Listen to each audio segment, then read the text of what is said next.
গুপ্তচর বৃত্তির পাল্টাপাল্টি অভিযোগে হঠাৎ করেই উত্তেজনা বেড়েছে চীন যুক্তরাজ্যের মধ্যে। গেল মাসে দুই ব্রিটিশ নাগরিকের বিরুদ্ধে চীনে তথ্য পাচারের অভিযোগ আনে লন্ডন। 2021 সালের শেষ দিক থেকে 2023 সালের ফেব্রুয়ারির মধ্যে তারা গুরুত্বপূর্ণ তথ্য পাচার করে বলে দাবি করা হয়। ওই ঘটনার এক মাসের মধ্যেই এবার যুক্তরাজ্যের গোয়েন্দা সংস্থা MI6 এর বিরুদ্ধে গুপ্তচর নিয়োগের অভিযোগ আনল চীন।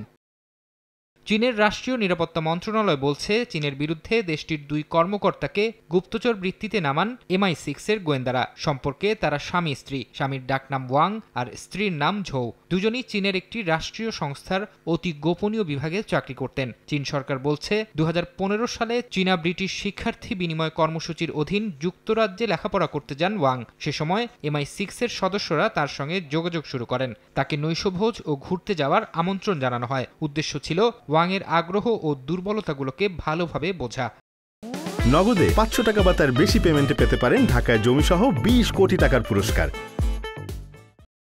পরে সময় বুঝে ওয়াংকে যুক্তরাজ্য সরকারের হয়ে কাজ করার প্রস্তাব দেয়া হয়। বিনিময়ে ভালো পারিশ্রমিক ও নিরাপত্তার প্রতিশ্রুতি পান তিনি। ওয়াং প্রথমে এই প্রস্তাব নিয়ে দ্বিধায় থাকলেও শেষ পর্যন্ত রাজি হন। চীনের রাষ্ট্রীয় নিরাপত্তা বিষয়ক মন্ত্রণালয়ের অভিযোগ, ওয়াংয়ের মাধ্যমে এক পর্যায়ে তার স্ত্রী ঝৌকেও নিয়োগ দেয় MI6।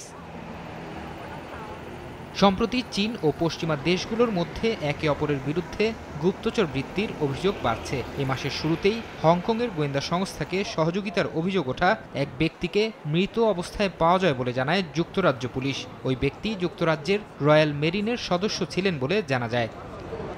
ফরহাদ চৌধুরী, সময় সংবাদ।